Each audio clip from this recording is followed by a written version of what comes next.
السلام علیکم ورحمۃ اللہ وبرکاتہ۔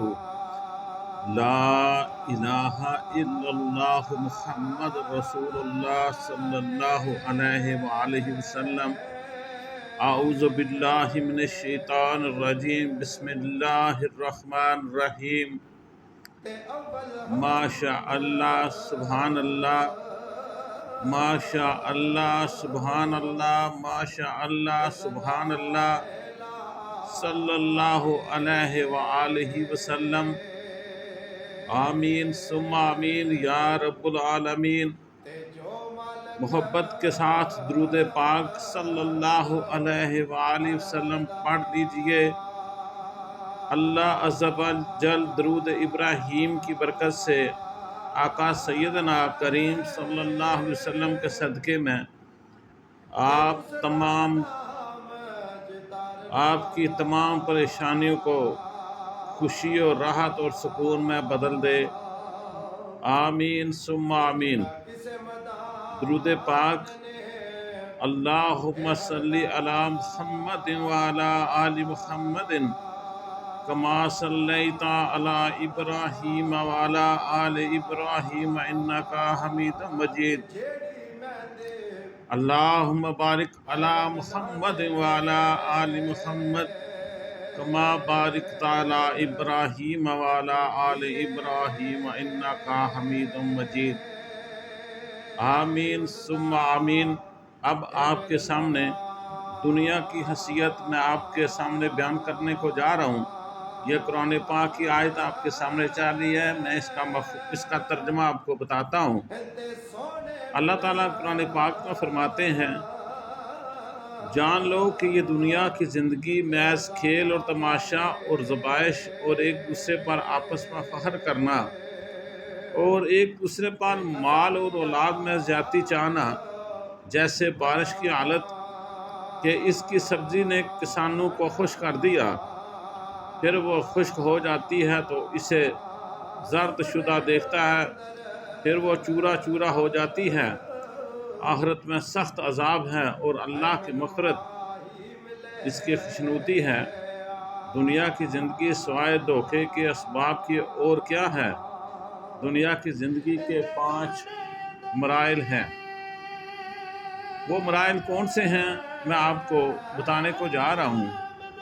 دنیا میں 5 مراحل بیان فرمائے ہیں: لاہو، لعب، زینت، تفاخر، تکاثر۔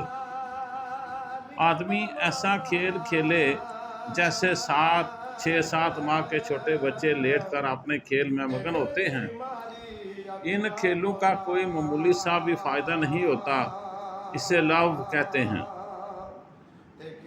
نمبر 2، اور ایک وہ کھیل ہوتا ہے کہ نفع ذہن میں نہیں ہوتا لیکن نفع ہوتا ضرور ہے، جیسے 6-7 سال کے بچے دوڑ رہے ہوتے ہیں، بھاگ رہے ہوتے ہیں، وہ اس کا نفع سمجھتے نہیں لیکن نفع بہرحال ہوتا ہے، جسم کو فائدہ ہوتا ہے، ایکسرسائز ہو رہی ہوتی ہے، اسے لعب کہتے ہیں۔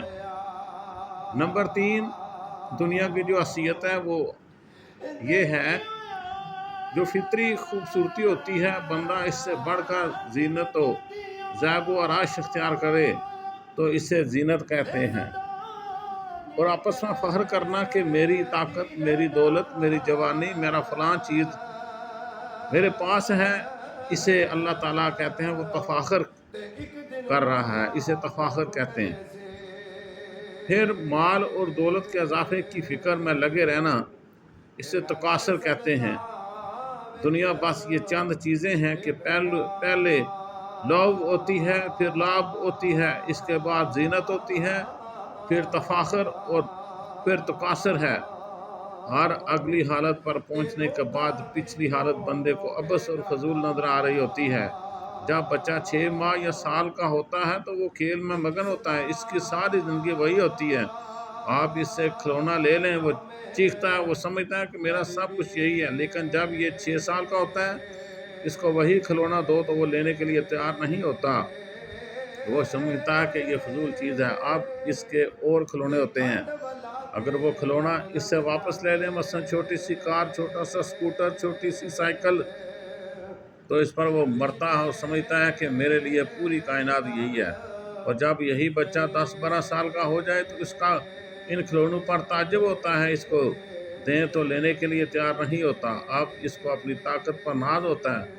آپ دیکھیں 12 سال سے لے کر 18 سال کا زمانہ، اس میں لڑکے بھی لڑکیوں کے ساتھ شامل ہوتے ہیں، بناؤ سنگار، زیب و زینت، پتہ نہیں کیا کچھ کرتے ہیں۔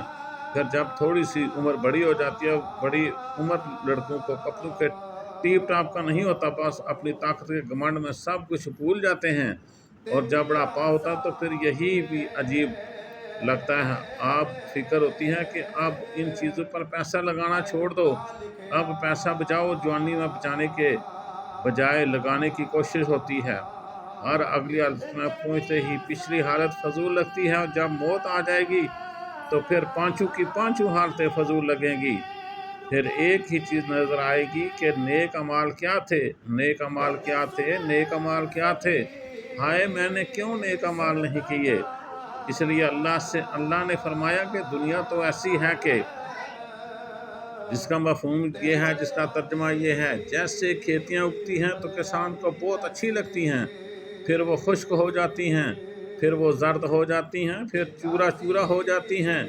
یہی حال انسان کی زندگی کا ہے، پہلے لہو، پھر لہب، پھر زینت، پھر تفاخر، پھر وہ تکاثر، اور پھر سب کچھ ختم ہو جاتا ہے، صرف نیک اعمال باقی رہ جاتے ہیں۔ اللہ ہمیں نیک عمل کرنے کی